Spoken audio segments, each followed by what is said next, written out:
امریکہ اور اسرائیل کے ایران پر حملے اور اس کے بعد خطے میں جنگ کی صورتحال پیدا ہونے کے بعد دنیا میں آئل کی قیمتوں پر بہت برا اثر پڑا ہے۔ قیمتیں بہت زیادہ بڑھی ہیں اور اگر یہ جنگ طول پکڑتی ہے تو یہ قیمتیں مزید اوپر جا سکتی ہیں۔ جیسے ہی یہ جنگ شروع ہوئی، ایران نے اعلان کیا کہ وہ اسٹریٹ آف ہارموز بند کر دے گا، اور یہ اسٹریٹ آف ہارموز ایسی آبی گزرگاہ ہے جہاں سے دنیا کا تقریباً 20% سے زیادہ تیل گزرتا ہے۔ جتنے بھی خلیجی ممالک، جن میں سعودی عربیہ شامل ہے جو کہ تیل پروڈیوس کرنے والے بڑے ممالک ہیں، ان کا تیل یہاں سے گزر کر ان ممالک تک جاتا ہے جن کے ساتھ ان کے خریداری کے معاہدے ہوتے ہیں۔ اور پاکستان بھی ان ممالک میں شامل ہے جو سعودی عربیہ سے تیل منگواتا ہے، اور پاکستان کا زیادہ تر انحصار سعودی عربیہ کے تیل پر ہی ہوتا ہے۔ اس کا گیس کا بھی ایک بہت بڑا ذخیرہ قطر سے آتا ہے۔ تو سب سے پہلے یہ دیکھتے ہیں کہ پاکستان کے پاس اس وقت تیل کا کتنا ذخیرہ موجود ہے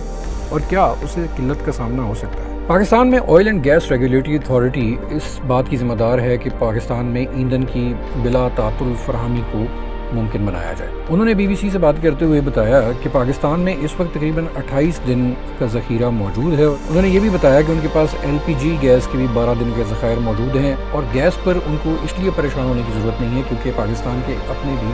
گیس کے ذخائر مقامی طور پر موجود ہیں۔ پاکستان کی جو ایل این جی کی ڈیمانڈ ہے اس وقت وہ بہت کم ہے، اس لیے ان کو ایل این جی کی ایز سچ اتنی زیادہ ضرورت ویسے بھی نہیں تھی، اور وہ پہلے ہی قطر سے یہ درخواست کر رہے تھے کہ جو ٹینکرز پاکستان کی طرف آ رہے ہیں ان کو واپس کر دیا جائے،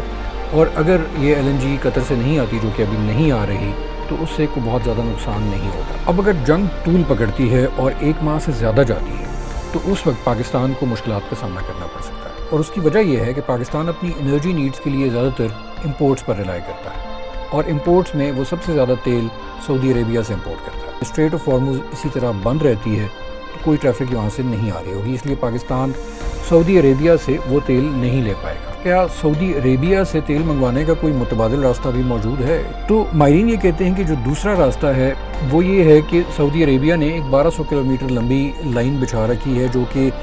باب المندب سے ہوتی ہوئی، ریڈ سی سے ہوتی ہوئی ان ملکوں تک جاتی ہے جن کو وہ تیل فراہم کرتا ہے، جن میں جاپان، کوریا،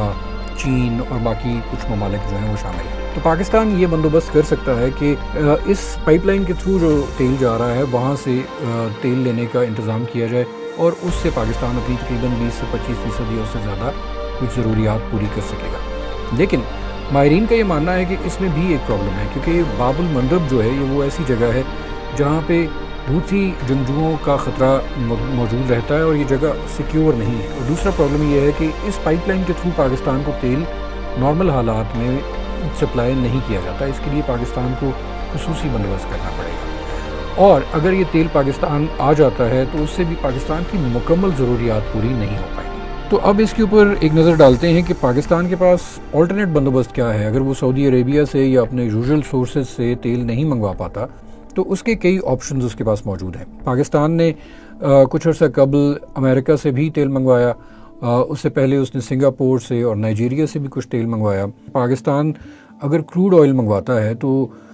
اس کی جو ریفائنریز ہیں ان کے پاس اتنی کیپیسٹی نہیں ہے کہ وہ 20 سے 25% اس کروڈ کا حصہ جو ہے اس سے زیادہ ریفائن کر پائیں، اس لیے پاکستان اس سے تقریباً اپنی ضرورت کا 20 سے 25% وہ پورا کر پائے گا۔ اس کے علاوہ پھر دوسرا آپشن یہ ہوگا کہ پاکستان کو اپنے سورسز کو ڈائیورسیفائی کرنا ہوگا، یعنی